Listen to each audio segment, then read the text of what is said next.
CM Yogi Adityanath Madhya Pradesh के गुना में चुनावी रैली को संबोधित कर रहे हैं। सीधा चलते हैं गुना। राजराजेश्वरी की इस पावन धरा को, जिस पावन धरा को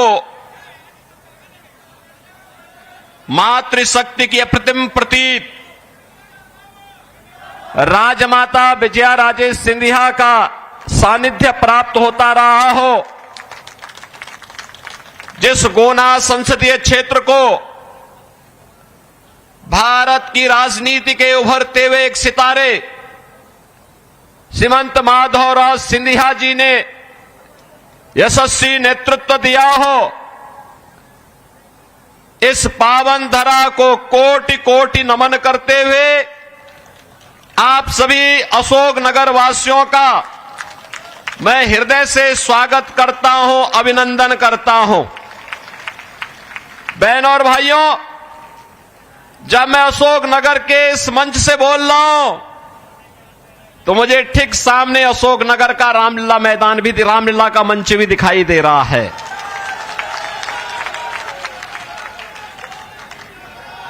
रामलीला का यह मंच हम सबको प्रभु राम के लीलाओं के साथ तो जोड़ता ही है, लेकिन साथ साथ हम सबको जोड़ता है संत तुलसीदास जी के साथ भी, जिन्होंने मध्यकाल में, मुगलों के शासन काल में इस धरती पर देश की आजादी के लिए रामलीलाओं की परंपरा को आगे बढ़ाया था। याद करिए, जब तुलसीदास जी की बात आती है तो कहते हैं तुलसीदास जी को कुछ लोगों ने उस समय कहा था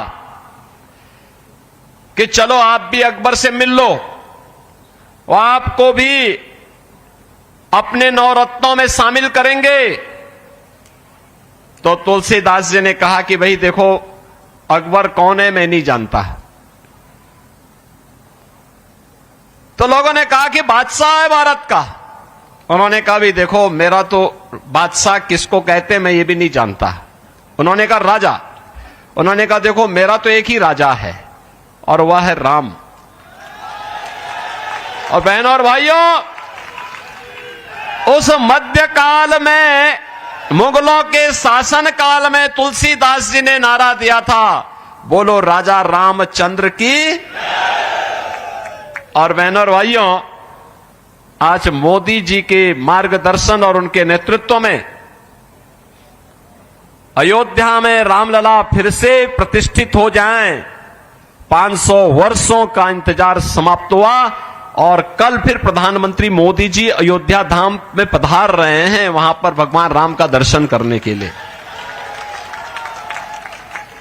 बहनों और भाइयों, अयोध्या का राम जन्मभूमि आंदोलन का इतिहास गुना का हर व्यक्ति भी गौरवान्वित होगा। इस आंदोलन को भारतीय जनता पार्टी और अन्य संगठन सभी मिलकर के सहयोग करें। एक स्वर था उस समय जो मुखर रूप से कह रही थी कि इसका नेतृत्व हमें लेना चाहिए क्योंकि हमारी आन मान शान का प्रतीक है। यह स्वर था राजमाता विजया राजे सिंधिया जी का। मुझे याद है, राम जन्मभूमि के किसी भी आंदोलन में उन्होंने अपने व्यक्तिगत कार्यक्रमों को छोड़ करके, व्यक्तिगत साधना को छोड़ करके, व्यक्तिगत अन्य कार्यों को एक और करके वे अयोध्या में राम मंदिर की स्थापना होनी चाहिए, राम मंदिर बनना चाहिए। इस आंदोलन के साथ राजमाता पहले दिन से लेकर के अंतिम दिनों तक इस कार्यक्रम के साथ जुड़ी रही। और आज हम सब, प्रसन्नता हमें इस बात की है, जब अयोध्या में राम मंदिर का निर्माण हुआ, प्रभु राम 500 वर्षों के बाद विराजमान हुए और प्रभु ने वहां होली भी खेली और 500 वर्षों के बाद अपना जन्मोत्सव भी मनाया। तो सचमुच सचमुच राजमाता आज हमारे बीच में नहीं, लेकिन राजमाता की आत्मा को असीम शांति प्राप्त हुई होगी कि जो हमारा सपना था, वो सपना आज हमारी वर्तमान पीढ़ी साकार कर रही है। उनका अत्यंत सानिध्य प्राप्त होता था। कितना वात्सल्य था उनके मन में, देश के लिए, समाज के लिए, जनता जनार्दन के लिए सचमुच राजमाता थी। और गुनावासी तो इस बात के लिए सौभाग्यशाली हैं कि 15 वर्षों तक राजमाता आपका नेतृत्व किए देश की संसद में, और 17 वर्षों तक भारतीय राजनीति में शुचिता के प्रतीक के रूप में जिन्होंने विकास को प्राथमिकता देकर के उस कालखंड में जब साधन नहीं थे, तब भारत के रेल मंत्री के रूप में और जिस भी प्रकार का दायित्व मिला उसमें कार्य का एक स्टैंडर्ड दिया देश को, और उसके माध्यम से भारत की प्रगति का मार्ग कैसे आगे बढ़ना है, ऐसे श्रीमंत माधवराव सिंधिया जी का वैसानिध्य इस क्षेत्र को मिलता रहा। बहनों और भाइयों, आज आप सौभाग्यशाली हैं कि यहां पर श्रीमंत ज्योतिरादित्य सिंधिया जी के लिए वहां आपका नेतृत्व देने के लिए एक बार फिर से आपके बीच में यहां पर उपस्थित हैं।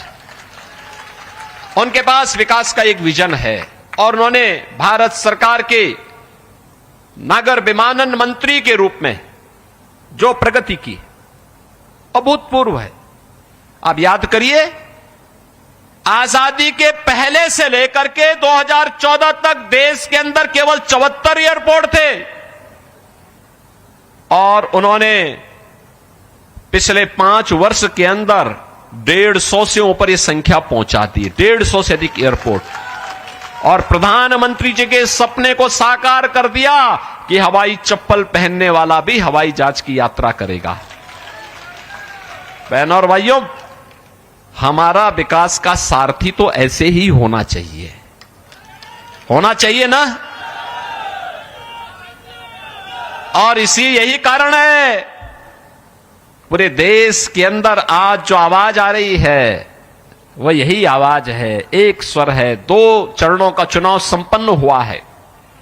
बहनों और भाइयों, मैं अब तक लगभग 9 राज्यों में भारतीय जनता पार्टी के प्रत्याशियों के समर्थन में जनसभाओं को करने के बाद आज मुझे मध्य प्रदेश भी आना पड़ा।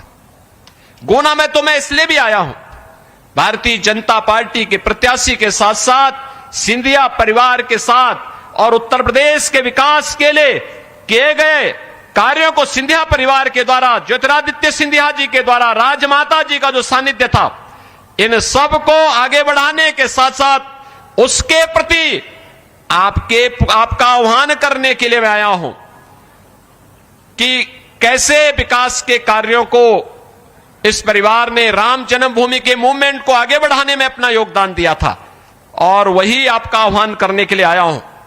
लेकिन मैं कह सकता हूं पूरे देश के अंदर जो आवाज है, 2 ही स्वर गूंज रहे हैं। एक है चारों ओर एक ही स्वर है कि फिर एक बार मोदी सरकार का एक ही स्वर गूंज रहा है। और लोगों से पूछा जाता है कि क्यों मोदी सरकार क्यों चाहिए, तो लोग कहते हैं साहब विकास भी होगा, सब कुछ होगा। लेकिन उनके मन में एक ही बात है, उत्तर दक्षिण पूरब पश्चिम लोग एक ही बात कहते हैं और कह रहे हैं, जो राम को लाए हैं हम उनको लाएंगे। यह है कृतज्ञता का भाव, जो राम को लाए हैं हम उनको लाएंगे। और यह संकल्प जो देश के अंदर दिख रहा है अभूतपूर्व है। बहनों और भाइयों, आज भारत एक नया भारत है, जिस भारत का सम्मान भी है दुनिया में। भारत की सीमाएं सुरक्षित भी हुई हैं, आतंकवाद और नक्सलवाद नियंत्रित हुआ है। अब तो मैं इस बात को देखता हूं, 2014 के पहले आतंकी विस्फोट हुआ करते थे, नक्सली हिंसा चरम पर थी। आज नक्सलवाद और आतंकवाद को तो नियंत्रित किया ही है।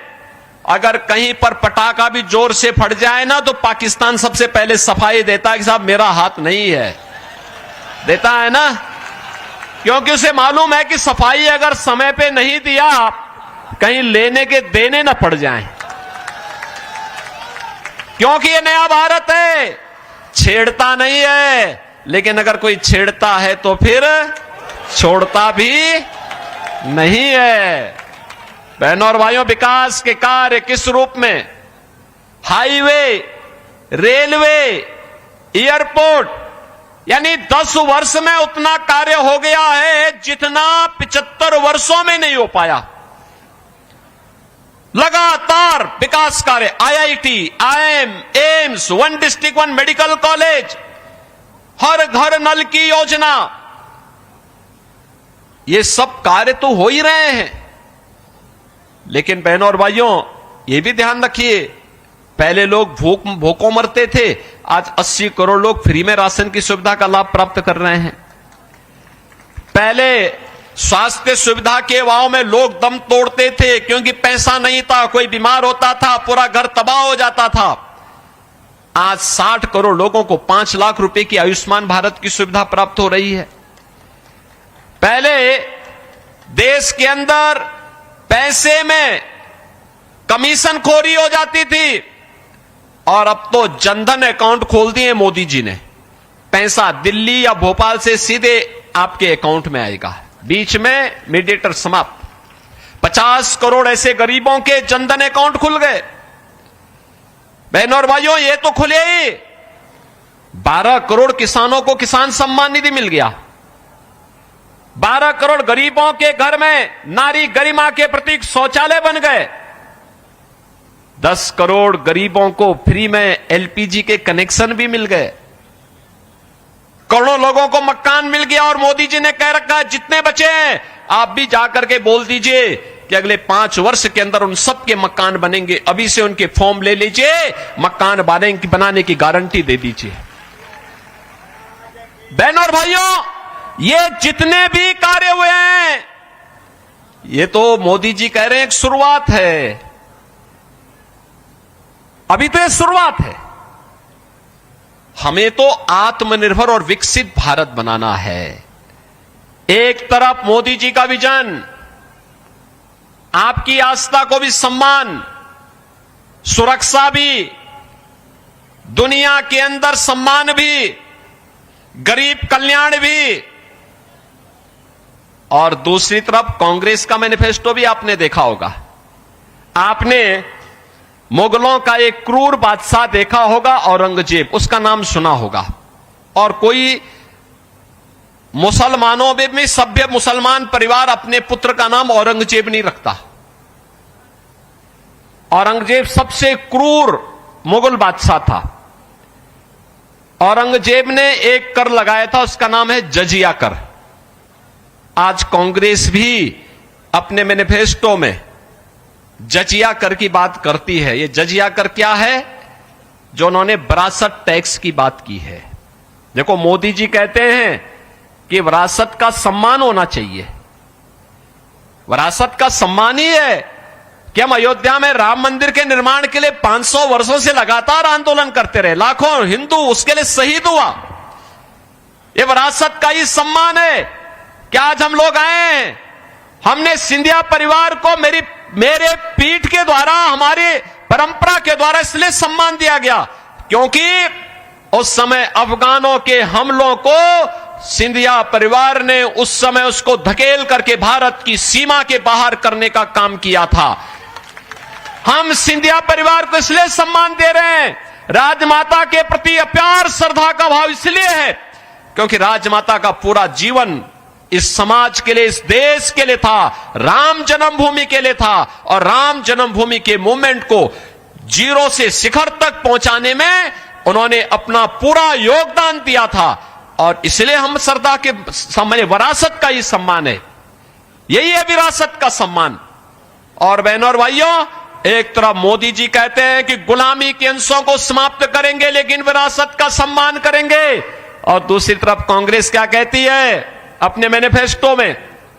कहती है हम विरासत टैक्स लगाएंगे। विरासत टैक्स का मतलब, इन चीजों को तो आप भूल ही जाइए कि आगे कोई राम मंदिर की बात करेगा, कांग्रेस के समय में कृष्ण जन्मभूमि की बात करेगा, या महाराज भोज के मंदिर की बात करेगा, भोजराज के मंदिर की बात करेगा। ये सब की बात तो लोग कांग्रेस के समय तो भूल ही जाइए। वे एक और काम क्या करने जा रहे हैं? आपके पूर्वजों के द्वारा जो संपत्ति अर्जित की गई है, बाप दादों की जो कमाई है, उस कमाई पे भी वे कहेंगे, राहुल गांधी ने कहा ना, हम सर्वे करवाएंगे, एक्सरे करा देंगे, और एक्सरे करा करके फिर उसमें से आधी संपत्ति ये लोग ले लेंगे और आपको कहेंगे कि भाई ये हमारा विरासत टैक्स है। क्या आप इसको देंगे? क्या आप ये जजिया कर देंगे? क्या ये कांग्रेस औरंगजेब के जजिया कर को जबरन लागू करना चाहती है? क्या आप इसको स्वीकार करेंगे? क्या कोई भारतीय स्वीकार नहीं करेगा। और दूसरा, इनके द्वारा क्या कहा जा रहा है? बहनों और भाइयों, ओबीसी के आरक्षण में सेंध लगाने का प्रयास होगा। ओबीसी के आरक्षण में सेंध लगाने का प्रयास होगा और अनुसूचित जाति के भी आरक्षण में सेंध लगाने का प्रयास होगा। कांग्रेस ने अपने मैनिफेस्टो में इस बात का उल्लेख कर दिया है, और कांग्रेस की कर्नाटक की सरकार और इससे पहले आंध्र प्रदेश की सरकार ने वहां पर ओबीसी के आरक्षण में सेंध लगाई है। बहनों और भाइयों, तीसरा वे क्या कार्य करने जा रहे हैं? उन्होंने कहा है कि कांग्रेस के नेतृत्व की अगर इंडी गठबंधन की सरकार बनती है तो अल्पसंख्यकों की रुचि के अनुसार खान पान की स्वतंत्रता देंगे। बहनों और भाइयों, अल्पसंख्यकों का खान पान क्या बहुसंख्यकों से अलग है क्या? अरे रोटी तो जो बहुसंख्यक खाता होगा वही तो अल्पसंख्यक भी खाता होगा। चावल भी वही है, सामान्य खान पान वही है, लेकिन बहुसंख्यक समाज परहेज करता है, पूरी तरह नापसंद करता है, वह गौ मांस नहीं खाता है, उसका विरोध करता है, गौ हत्या का विरोध करता है। अब कांग्रेस इतनी गिर चुकी है कि वह गौ हत्या को प्रश्रय देगी। बहनों और भाइयों, ये वह कांग्रेस नहीं जिस कांग्रेस ने देश की आजादी में योगदान दिया था, आज ये पथभ्रष्ट हो चुकी है और इसीलिए कह रही अपने वोट बैंक के लिए। क्या आप इस पाप में भागीदार बनेंगे? क्या कोई इस पाप में भागीदार बनेगा? क्या इस पाप में राम और कृष्ण की धरती पर क्या गौ हत्या होगी? क्या? और बहनों और भाइयों, इसीलिए मैं आपसे कहने के लिए आया हूं कि हम इस पाप में कतई भागीदार न बने। और इसी के लिए आज मुझे अशोकनगर में भी आना पड़ा है।